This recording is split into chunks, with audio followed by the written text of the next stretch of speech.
Jending kana no Maru Farms nga kole ya soto domanding kada nga seno kete akambatan diro ko pruka mem fam ma ko la nyame ni aja mban ko malo falinda nun ton ka bata bakele ka ko do fan soto tem pruka masim jo ay na faro ko bi o ngatu turali jo ani jamando aka kenyo kole akot yo ba birin jointa je yalo ni yaji be do ko sono ya yale to fanka da hale do ko nyina kole ya mari ala ya ke birin jointa Maru Farms no kole ya talata domanding.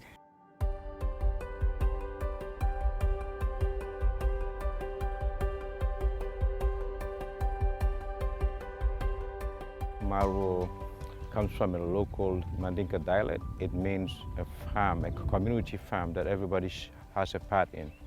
The idea of forming Maru emanated from a telephone call back in 2012. I was in the US and then my family back here in Gambia called and said that they needed a bag of rice. I was born in a farming community.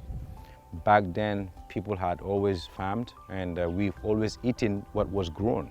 So I was shocked and I'm like, why do we need to buy rice? I realized since my father passed in 2009, they have not been going to the farm. Growing up as a child, I didn't like to farm either because it was so labor intensive.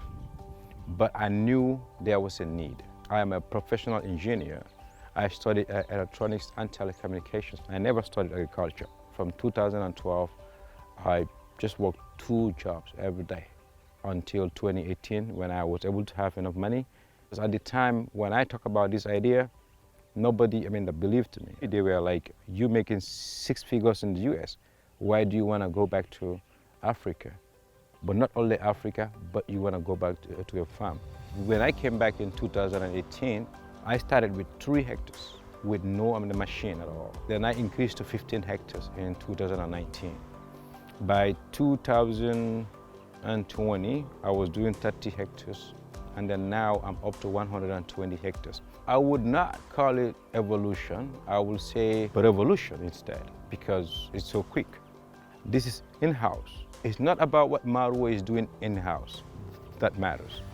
It is about how many farmers, how many smallholder farmers Maru is able to impact. So right now, Maru has about 1,400 plus local farmers. We have what they call cash for work. People come daily to look for work.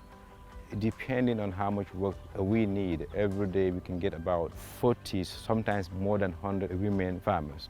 I would say about 99% of the workers are the women.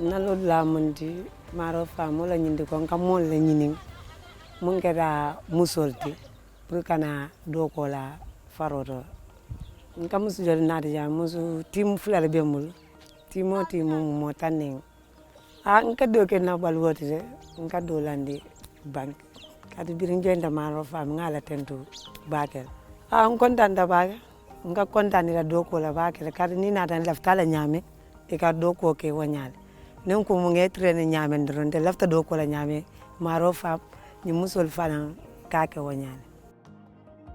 With the UNCDF, we are also able to build in 2 storages for Maru Farms in order for us to accommodate more smallholder farmers, because we can only buy from the smallholder farmers if we have a place to store them.